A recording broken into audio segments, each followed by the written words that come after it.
Welcome back to Bills and Business, your go-to podcast for the latest developments in Texas legislation and business. I'm Laura Carr, co-founder of USLege. Today we have Craig Casselberry, founder and CEO of Quorum Public Affairs. He has spent decades advising companies, coalitions, public officials, including 2 Texas governors, on the intersection of business, government, and communications. He's managed over 150 corporate communications and legislative campaigns, working with industry leaders like AT&T and Pfizer. He's a 17-year veteran of the legislature, a political commentator, and he's also the founder of the Texas Coalition for Capital and has been instrumental in shaping policy around economic development, infrastructure, and tax policy. Today, we'll talk about his background, advocacy, and his secret to communicating effectively in business. Craig, thank you for being on the show. Thanks for having me. Yeah. Appreciate it very much. For those who don't know you, can you share just a little bit about yourself and what you do? Yes. Okay. So I'm a University of Texas grad. Yes. And I will tell you a little background. I worked at the Capitol for the Legislative Council as a runner in college. I don't think I knew that. Yeah. I worked for the first parliamentarian back then was Bob Kelly, way back when. And a lobbyist friend, kind of almost like a second uncle, got me the job. Really loved it, working around the Capitol. Of course, back then they put the guys in we were in the Reagan building. Mm-hmm. All the pretty girls were in the Capitol. Why did they do that? Shocking. I know. Who knew? That's so random. Yeah. So we would rarely make an appearance at the Capitol. But I started in that, Laura, and enjoyed it. I got involved later in my UT career with young Republicans a little bit. Sure. But I really wasn't very political. My family wasn't that political. And so after I was on the track to go to law school, and I took all the tests, the LSAT and all that stuff, and I did very average. And so I thought, okay, maybe I need to rethink this. At that time, in 1986, I was getting out of college. The economy was pretty bad. It was oil and gas, bit of a bust, real estate, nothing was really good at that time. So a friend of mine said, hey, the Governor Clement's campaign is hiring. He was in a rematch with Mark White at that time. And so I thought, yeah, that sounds interesting. I'd like to try that. So I got hired to work on the Governor Clement's campaign. So we win the election, and then I got offered a job on the inaugural committee staff. Did that, and then got offered a job on the governor's staff. And it wasn't the kind of deal that I could pass up. But, I can go to law school later if I want to do that. So I went to work for the governor and spent 2 years on the governor's staff in the criminal justice division, working under the general counsel, several of whom are still around. Jim Arnold was who I worked for directly. You probably know Jim. And I remember it was funny. When I first came in, I had a big office in the Sam Houston building that looked out toward the Capitol. And my dad came to visit. I had a couch. The whole thing was cool. It was really kind of ridiculously large for a 23-year-old kid. So my dad comes to visit, and he worked for Pfizer. Mm-hmm. And he said, son, this office is bigger than mine. You must like this government stuff. So anyway, they eventually figured that out and moved me down to a cubicle, more appropriately sized. But I did spend 2 years with the Governor Clement staff, and then took a job as a senior VP for a communications firm in Dallas. But that was the start of my career in politics, and then I worked for Commissioner at that time, Commissioner Perry, his campaign, and then in the office at TDA. And at one point I thought, I want to do something else, like do something in business, which I like business. But ultimately, Laura, I think I figured out that my skill set, my relationships at that time, which I was probably 26 or 7 at that point, suited me for politics, kind of lobbying, policy, advocacy world. And so I stayed in it and then launched my company. And I left Perry's office in 1993, early 94, and started my own company in Houston. Yeah. Very cool. Yeah. Now, what got you into that first job being a runner in Ledge Council? Did you know what you were signing up for going into politics, or did you have any idea? What got you there? Not a clue. I think I needed a job, literally. And my uncle, one of his good buddies, was a lobbyist for, I think it was Braceville and Patterson at that time, way back. And Bruce Anderson said, I know the parliamentarian. Do you want to go work over there? Great. That sounds really good, because the hours were flexible. I was still in college, of course. And so it was just a happenstance, kind of a fluke. I don't think I consciously chose it. You know what I mean? But you fell into it. A little bit. That's Absolutely. really cool. But then it's been your entire career. You've done the communications, worked in government. Yeah. I feel you're so well suited for it. Well, I think so. And when we launched, brief story on the kind of the launch of the company. Can I share that with you? Sure, I'd love to know. Yeah. So I'm working for Commissioner Perry, Rick Perry at that time, in Department of Agriculture. In the building, we were over in the Stephen F. Austin building. The General Land Office was in that same building. And this was Gary Morrow, the last Democrat to win statewide in Texas. Okay. I think he won last in 94. But at that time, he had an aide who worked for him who had a contract with a Washington, D.C. based company for a grassroots campaign to build an aircraft carrier. So cool. The campaign was geared around getting the funding through Congress to build this I'll never forget, CVN 76, this big aircraft carrier. Okay. So he comes to me because at that time, Republicans, this is 93, I'm in Perry's office. Republicans were in the minority. It was Dick Armey and Tom DeLay, both Texans, were minority leadership. Mm-hmm. So he needed a Republican to help with those two. So I took some vacation. I took a contract with this project, took some vacation days, worked the project. They were paying by the letter. Literally, this is back in those days. Yeah. And worked on that project. And I recognized at that time that the days of the smoke-filled rooms and the backroom deals still happen, but probably were going to not be as prevalent, and more the grassroots lobbying would become more prominent in terms of advocacy, because that's what I was doing, was getting just average Texans to write into Army and DeLay at that time to advocate for this project. So as I developed my business plan to launch my company, which was called at that time Quorum Direct, that's what I first named the company. Okay. There was a company in D.C. that was something direct or maybe Direct Impact. That's who the contract was with, Direct Impact. And so I thought, this is probably the wave of the future in terms of advocacy. And it's in D.C. mostly now, but it's going to devolve to the states. I think this is my projection anyway. Yes. And so it'll come to the big states first and the big markets. And so I launched my company. My business plan was based on grassroots lobbying being a big part of how policy was done. How cool. So for those who don't know, can you explain what grassroots advocacy is compared to other types of lobbying? Yeah. I mean, it's really engaging the public to influence policy.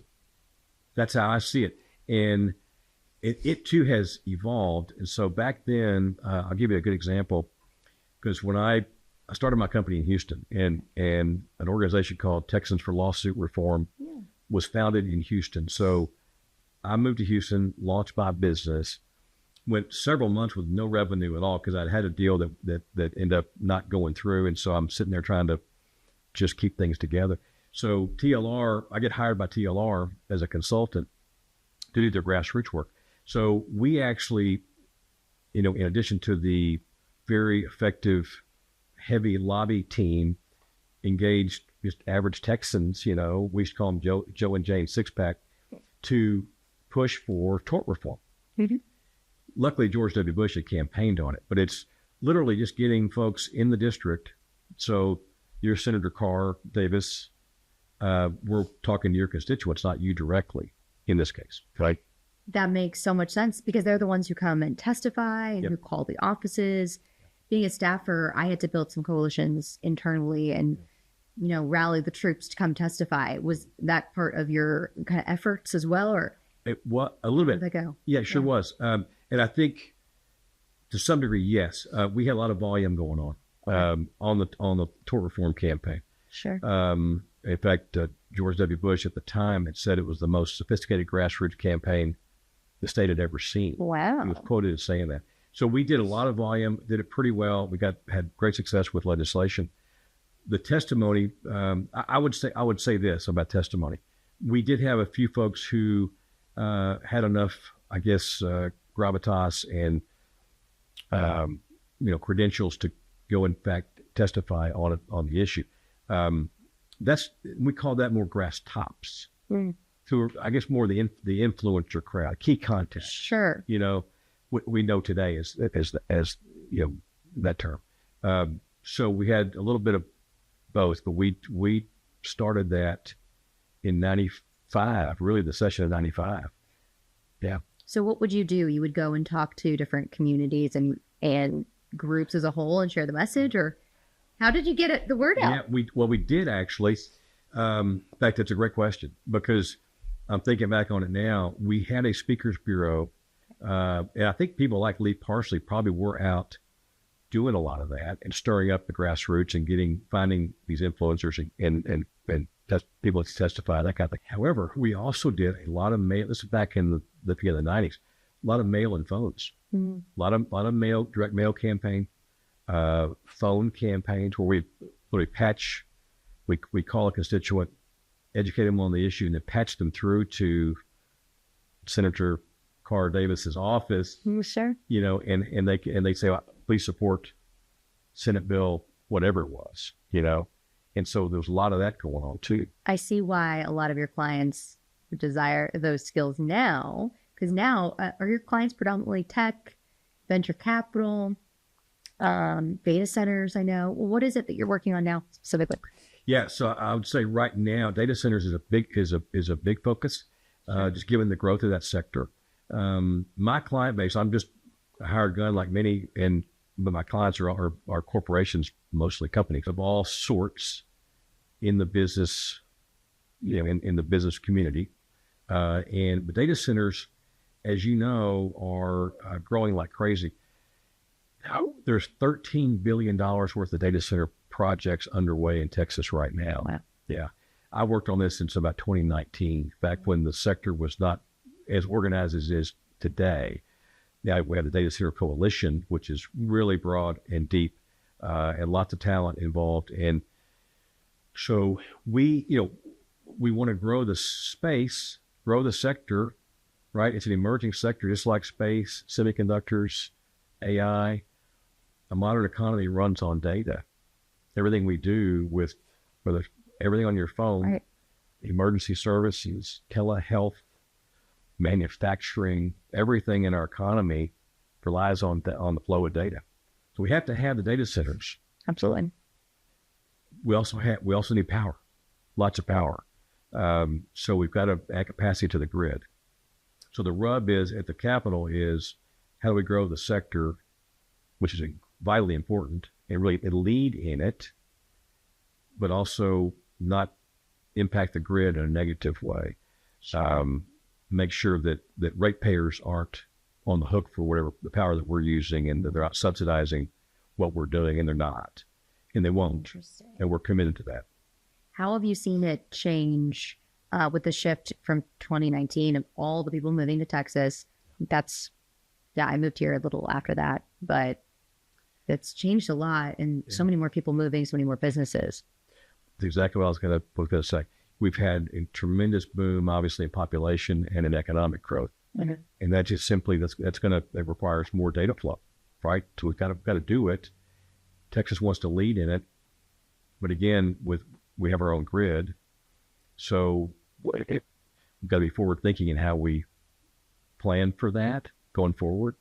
Texas Energy Fund is one way to do it, right? There's going to be other investment in infrastructure that supports the grid going forward. I think you're seeing the governor, the Senate governor, particularly on the Senate side, and the speaker, I'm sure too, knows what we've got to do to make sure that we can handle it all right going forward. Right. And then this boom of AI, every sector using AI now. Yep.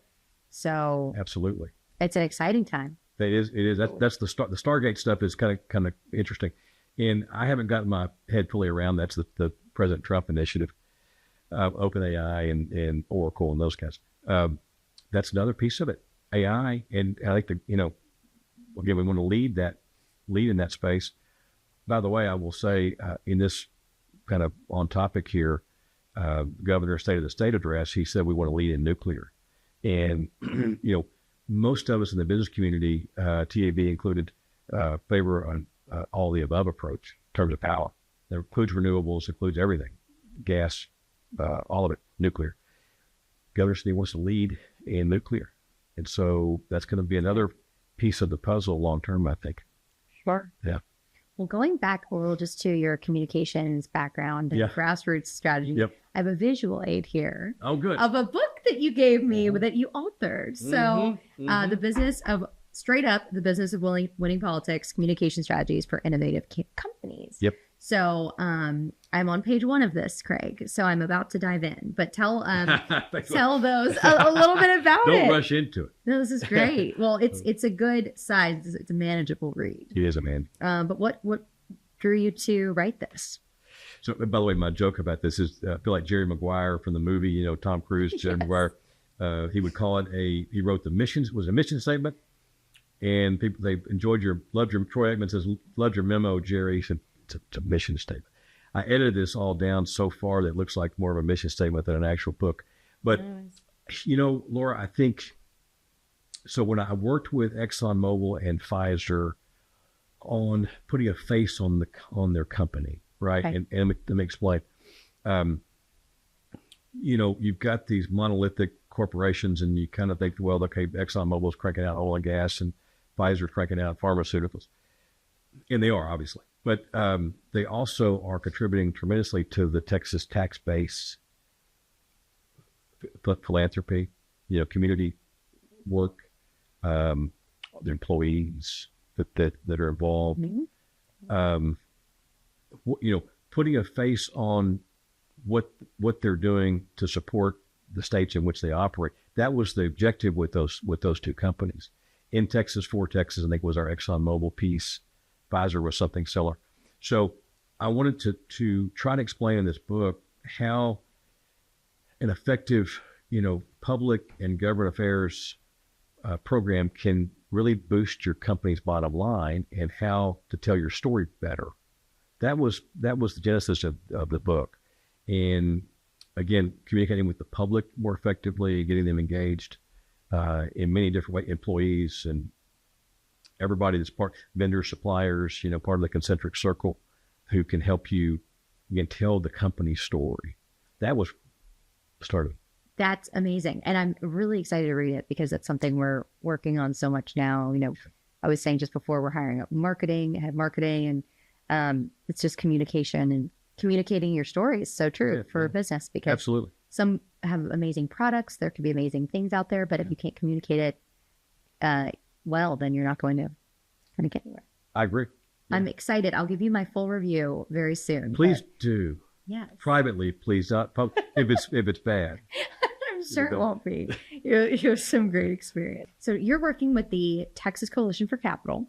Yes. So started that a few years ago. Yep. You started this. So you're very into helping startups in the venture capital world and all that. So what kind of are the biggest challenges you've seen startups face in your time starting this?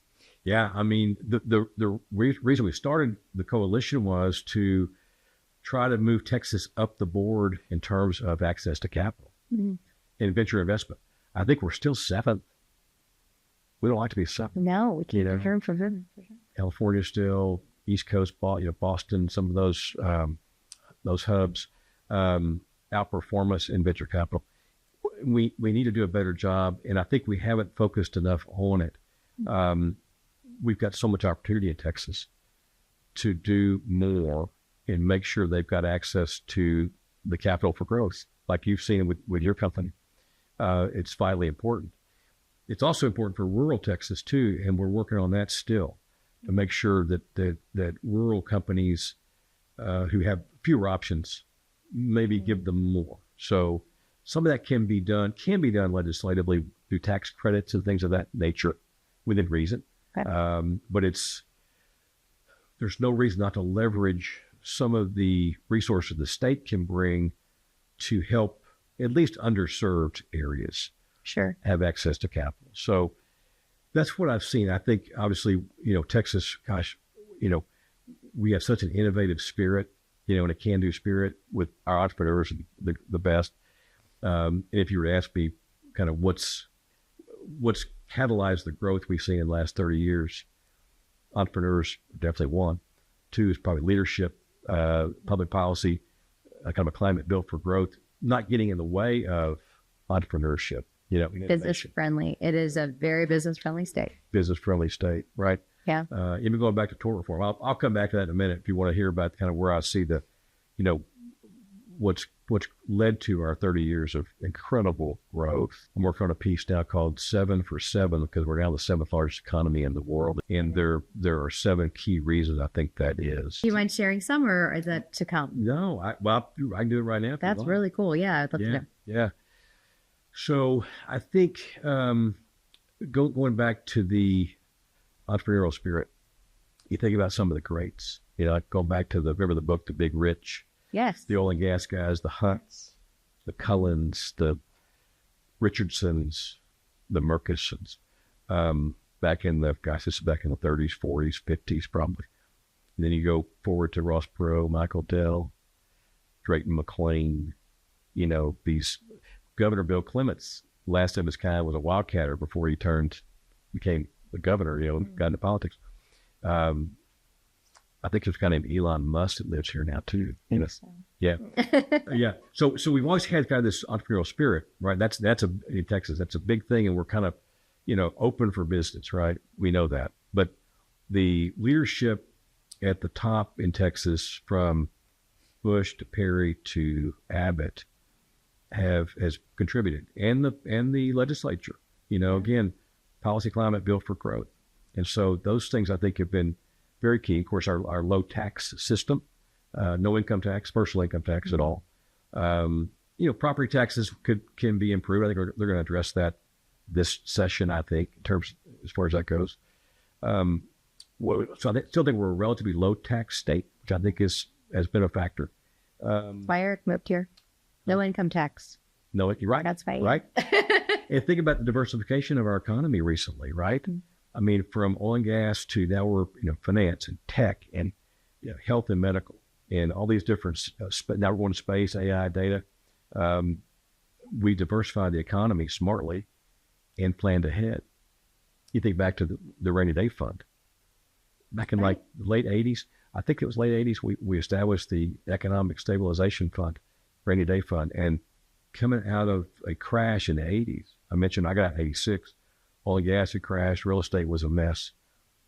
Even in those down times, the leadership had the foresight to establish this rainy day fund so we'd be prepared next time. I mean, that's just forward thinking. It's innovative way and forward thinking way to look at stuff. You don't see that out of politicians very often. They're not at the federal level. Yeah. Not at this point, but that's right. We'll see what happens. Yeah. Hope for the best. Exactly.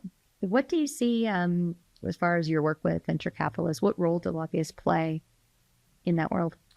I mean, I think in terms, it's like anything else, any other sector, to matter of just effective communication, and relationships, of course. Mm-hmm. There's always, in my opinion, it's always kind of a parallel track. So you've got to have the relationships and a good message, but you also want to make sure you've got stakeholders that are also weighing in consistently, the old saying, multiple voice, consistent message, multiple voices, always most effective. I like to, if I could talk about it in the book, communication with ease, educate, activate, stimulate, evaluate. So when you approach a campaign, I think any campaign, venture capital or otherwise, that's how you can kind of strategically organize what you're doing over there. So easier said than done. Oh, absolutely. You make it look easy. Which right.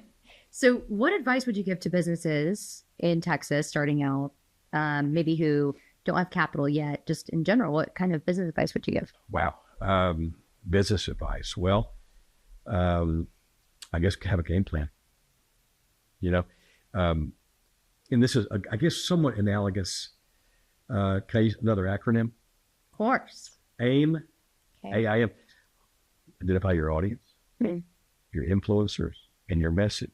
Of course, I'd flip the message of the influencers, but who tells your story? But I think it's somewhat similar in terms of how you communicate, how you have to know where your market is, clearly, just whether it's a legislation or just a business in general, and then put the pieces together toward that end, and I guess find smart people. All good advice. I love it. Yeah, definitely. Yeah. You wrote an op-ed for us recently. I did. The Texas Century. Yes. So anyone out there hasn't listened or hasn't read it, go and read that. It's on our TexasLege news, but you mind sharing a little bit about that piece you wrote?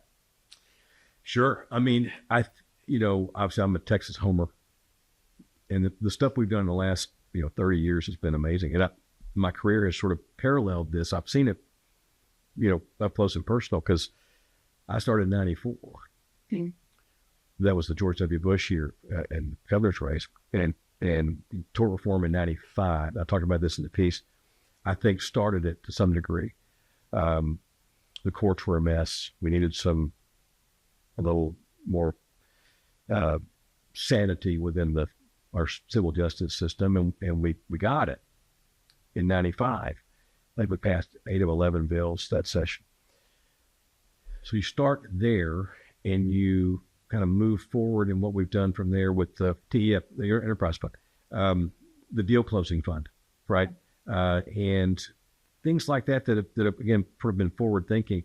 And I in the piece, I think I detail some of the reasons that we're able to be where we are today, and now can be the 7th largest economy in the world. It's pretty remarkable. And I think the 7 for 7 is going to build on that, because these are pieces of the puzzle that, just simply are part of and of course we have natural resources, which, Sure. Oil and gas, and now even wind, solar, and that's a big thing for us, but, extensive infrastructure. Mm-hmm. Did you know we have the largest transportation network in the U.S.? I did not. 313,000 miles of roads, rail, airports, and seaports. Wow. I didn't know that either. I did not. So I looked that up. It's pretty, but that's pretty amazing. Our workforce, Yeah. is tremendous. 300 trade schools and 125 technical programs in Texas. Wow. Not just 4-year universities, but we also have the most Tier 1 universities in the country, right? That plays a big role. So yeah, I mean, all those things combined leads to the most corporate headquarters in the country. Yes. 55 corporate headquarters now, and it's growing. And how do we keep up this momentum? I think there's a big overlap with policy and business here that I love to talk about with people too. We've got major growth coming. How do you think the legislature can kind of keep up with this momentum we have? Yeah. Remember Fletch, the movie? Chevy Chase, you didn't see it? No. I have a steak sandwich and a steak sandwich. Education, workforce and skills development, infrastructure investment. But I really think, and they're going to do more of that too, I'm sure, water, especially this time, Yes. and other stuff. Degree, of course. But I think we're going to have to figure out, of course, Governor Abbott's made school choice a priority, and that's a piece of it. Higher ed, making sure we're raising standards, raising the bar, educating our kids really, really well and with specific skills. Mm-hmm. So, for example, you probably know this, Dell, for example, has partnered with AISD, mm-hmm. Austin Independent School District, on skills development for the tech industry. Great. Yeah. My client, Stack Infrastructure, is partnering with Dallas College on a data center curriculum. Amazing. So they can fill these jobs. I think we've got to be more specific about how we train our kids. That is the most concerning to me. When I was in the legislature, I was always saying to my boss, can we change the TEKS, the high school curriculum? Yeah. So it's kind of hard to change those. And I said, well, we need to keep up because otherwise, well, everybody's flooding here anyway. Yeah. But we need to train our own, the people that are in Texas, with all the new skills with AI. It's constantly developing. I mean, constantly trying to learn. Who knows where we'll be in 5 years with the technology. So I feel like teaching like a ban of AI in schools would be problematic. I think when other states may, go the other direction. Yeah. What do you think about, AI and for students in schools? Yeah. I think it's gonna be inevitable, right? It's coming. And I think most people that I've talked to who really know that space, and I'm not an expert in it, but sure. We need to do AI here, and not in China. I mean, we need to control the AI, the flow of data relative to AI, and protect it. So the bad actors can't. Sure. For us. So it's just going to be a huge growth space. Back to the Stargate stuff. Those are all, I think, the $500 billion they're going to invest in over the next however many years is all AI. It's all AI. It's great. I mean, for workforce training, when there's things that will be, completely automated jobs, there will be new jobs from that. But that just means there's so much more workforce development we need to do and train people in how to make things more efficient. I'm all about efficiency. If I don't have to, do something that would take me 5 hours, I don't want to do it. That's why we started this company, right? Absolutely. That's why we started USLege. Yeah. Let's not spend 500 hours doing something that can take 2 minutes. Let's be in person communicating. And that's really our message. Yeah. That's where things get done, is the human connection there. Agreed. AI can't take over that in any capacity. I know. We've got to find a balance. Which is great. Great for your career as well. Indeed. Yes. they need a Craig. Exactly. No robot can take over Craig. Yes. But they can be so amazing for so many things that we don't even know. Children that will get access to some of these capabilities that they'll be able to innovate faster than ever before. I hope so. And I think, we talk about the different avenues to education back to the kids.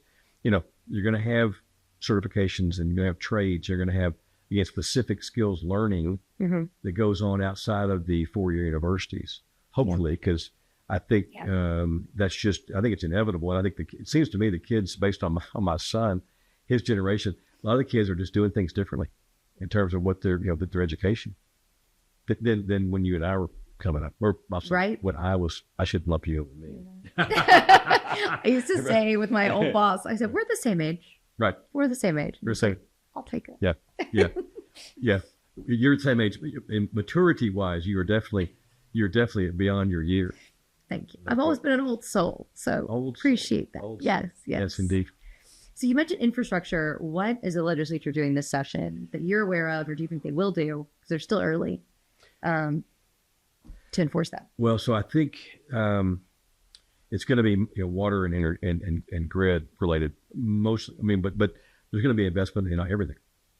Highways, roads of all types, airports, our seaports, right? Energy, just everything energy related.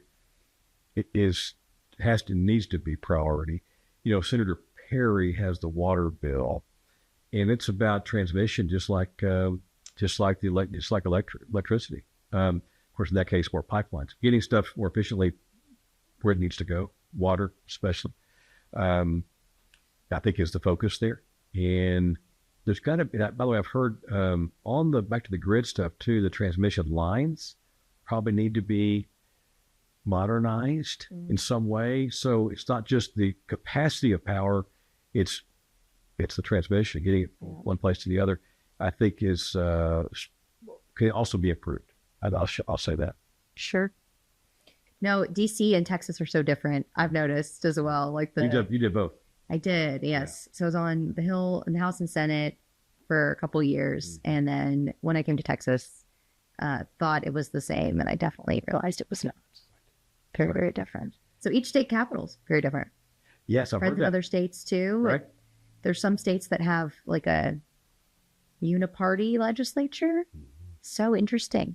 I'm learning all about it now. Yes. Oh, you sure are. Yeah, In your business. I am. Yeah. And I'm pleased to be part of I'm a subscriber and Yes. enjoying watching your growth and success. Thank you. Thank you very for much. being a partner and a believer, and Absolutely. now a user. Yeah, early believers were the reason that we're here. So I love to hear that. Yeah, Kush is doing a great job with the product updates too. Yeah, he is. You've been getting He all is. those. I've done the training Yes, and he's enjoyed great. and learning. Yes. We've got more folks coming on the team, but he's definitely a cornerstone rock here. He's been amazing. So Absolutely. Team is huge.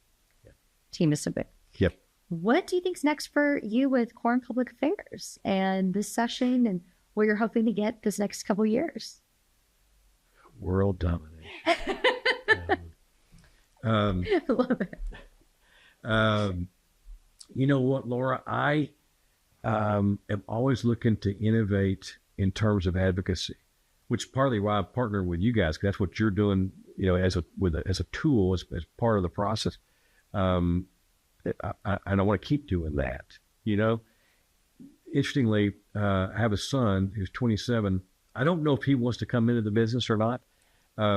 Maybe he does. I don't know. You don't know. I have gone through one period in my business life where I sold into a large firm and went inside for a year and then rolled back out.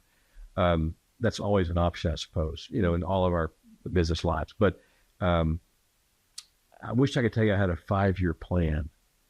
I'm not sure that I really do, Yeah. but I just want to keep doing the very best work that I can for my clients and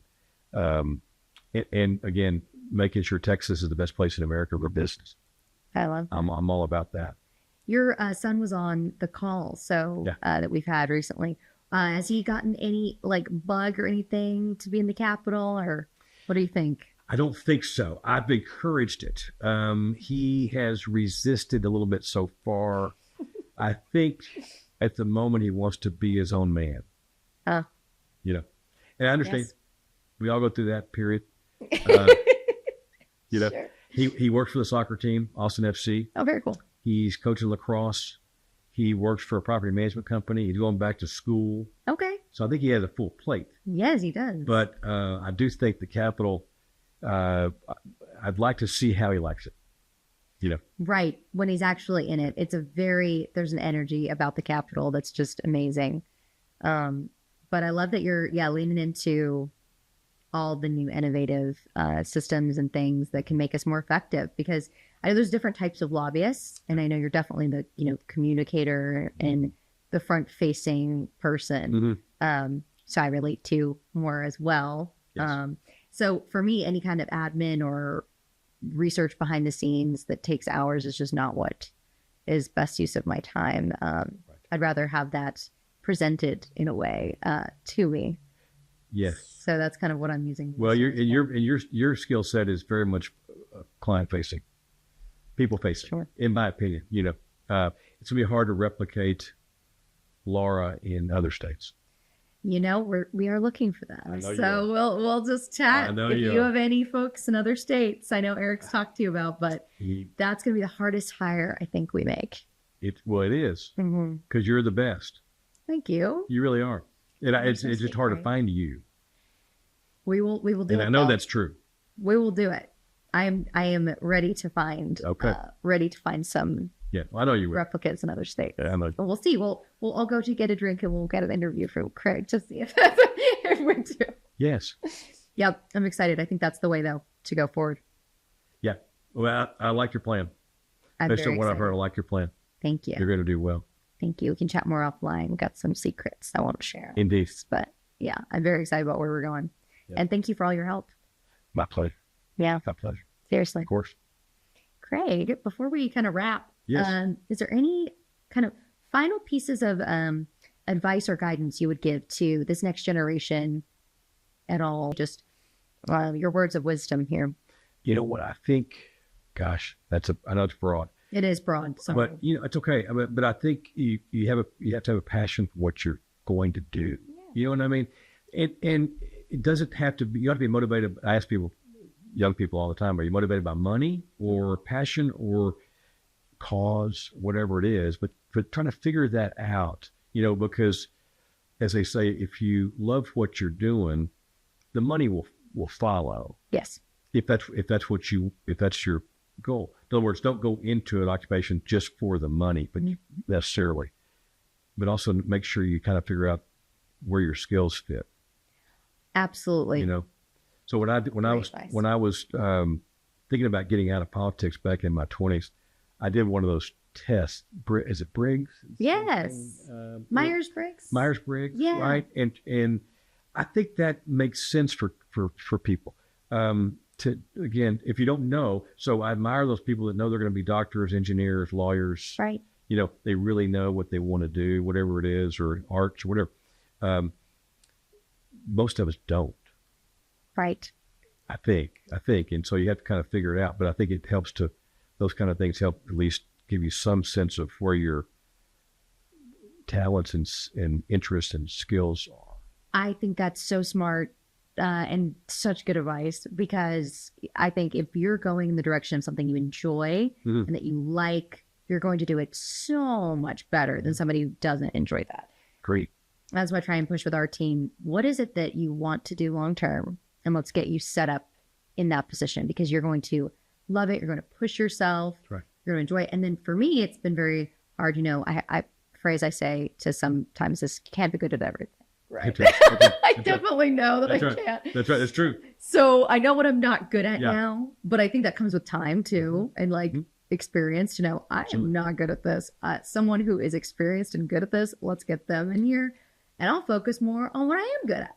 Absolutely. Let's do that. Absolutely. So that's great advice. Yeah. When I was 26, I took a job out of Governor Clement's office with a communications firm in Dallas, and we did the superconducting super collider project. This is way back in. This was back in 87, pardon me, 89. And it was my first experience with sort of a grassroots campaign on a policy matter. It was a big deal, big, congressional federal project. And I was senior VP at age 26, and which was way too much responsibility, but managing people. And I figured out, over the years, finally, that I don't necessarily love managing people. There are ways you want things done. Not everybody's going to do it the same. I'd rather just go do it. So that's one piece of so do you want to manage, or do you operate better or a little more independently? Just something to consider. Overall, I don't want to. I understand. Delegating is really hard. Can be, yes, it can be, because then you have to then you delegate. They may not do it like you'd like to do it, and then you have to manage them, and it's to balance. I've heard of the 80-20 rule there. Have you heard that one? Mm-mm. So it's if someone else can do a job 80% of the way as good as you. Yeah. Do it. Have them do it, because they're never going to do it as well as you. Right. But at some point you have to hand it off. That's right. There's some things you just have to. You do. So it's hard for me too, but just I'm doing it. Yeah. Lots of training involved though, for sure. Yes. So, yes. True. Yeah. Craig, any last thoughts? Where can people find you? They want a lobbyist and need some representation. Yes. Well, Quorum Public Affairs is the company, right? You've already said that. No. Anyone who reaches out, we'll give them your email. Send them my way. Yes. By the way, I did take an office over at the Realtors Building. Oh, great. With the insurance agents. Several of us are over there now, and it's right across from the Capitol. That's such very a great location. Yeah, so I'll be there. I'll be there for legislature. Fabulous. Of course, my poor dog Boone, my chocolate lab Boone, he's got to be home without me during the day, sadly. But because I haven't asked if I can bring him. Maybe I'll just do it and then beg forgiveness. And just see exactly. Right. Ask for forgiveness later. Perhaps. Okay, one more fun question for you. Yes, ma'am. What is a tale you have of the strangest thing that's ever happened in the Capitol during a session? In the Capitol. That you've seen. That I've witnessed. Other than the Sweetwater rattlesnakes slithering around. I had one of those on my neck like last session, but I missed them this year. You missed them this year. They've already come and gone. They did. I saw people take photos. Already been come and gone. Will they not come back? I don't know. They just come once. I don't remember. Let me know. I'll go join you. Yeah. Laura, I think I'll tell a story on myself. Okay. Because when I was I've seen nothing terribly strange necessarily. Although if I thought about it, I probably could come up with something. But I remember one time I was working for this in college, for Legislative Council, and I had all the, I'm sure I was hungover. I'm in the basement of the Capitol. This is back when we didn't have the extension. I have no idea how we even fit people in the whole crowd into the Capitol. So I'm in the basement of the Capitol. I've got all the calendars for the day I'm supposed to be delivering, and calendars committee chair clerk comes in. I'm asleep in the chair. It's like, and the calendars are sitting on my desk. It hadn't been delivered, and I'm not gonna name names, but she was none too pleased. I bet. I had to move quickly. That is hilarious. Oh, there's a lot of people asleep on couches. Oh, I know that. Yeah. The hours are crazy. I know. So that wasn't a proud moment, but that's fun. We got through it. I love it. Mine is just seeing, I think the funniest thing was sitting on the Senate floor, and it was that controversial drag bill. Yes. And seeing 5 drag queens come into the Senate floor. Oh my, really?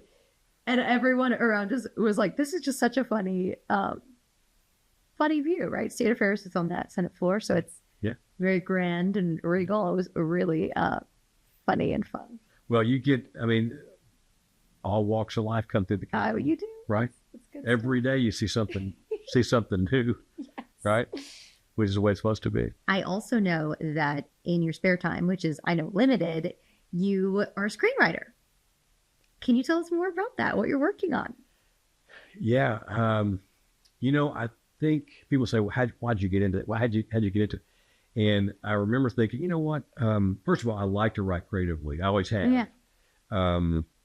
Just stuff, songs, stories, poems. My ex-wife and I, we'd have some fun with it, do some stuff. And I've always dabbled there.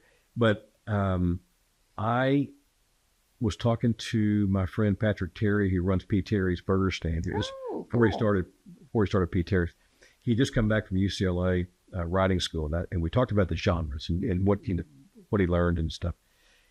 In the course of that conversation, I thought, I think if I'm going to write anything, it wouldn't be a novel, it'd be a screenplay, it'd be a script, a movie script, because I'm a dialogue guy. And so I then learned how to structure a story. There's a guy from LA came in for a weekend at a hotel, Omni Hotel here, and had a class, and a bunch of us went and learned how to structure a story.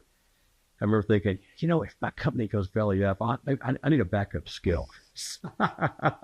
Oh my gosh. Yeah, I know what you mean. Some way to earn a living. Great. And so I learned how to do that. And fast forward, the first script, I had some help. I found a young guy who helped me kind of put everything together. And we won the Hill Country Film Festival with my very first script. How cool. Best feature screenplay. Second screenplay is politics. It's called Shade. It's about a U.S. Senator from Texas who goes to Washington. And he's very ambitious, wants to rise up in the ranks quickly. And in D.C., particularly, it's all about the money, right? So he gets in bed with the legalized sports gambling interests, which is a tough needle to thread back home in conservative Bible Belt, Texas, politically. So the drama is around that, how he manages that, and where he's taken his career. And so you got the special interests involved. You got all the partisan stuff. You got the politics back home. You've got this ambitious U.S. Senator. There may be a woman involved. And so that script made the second round of the Austin Film Festival, which is wow. Doesn't sound great, but it's an accolade because it's very competitive.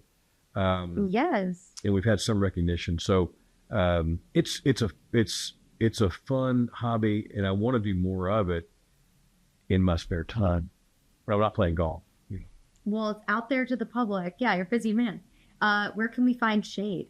Where can we watch that? So it hasn't been. It's just on the page. Just so wait, I'd like to read it then. It's just I've got certainly glad to share that with you. Okay, I've got a few things to read. I'm going to finish this. Yeah, I'd love your feedback. We'll give you. Yeah, I've had some notes on it and some interest in it, and we'll get to it. And I'm committed to getting at least one of those scripts fully produced and to the big screen.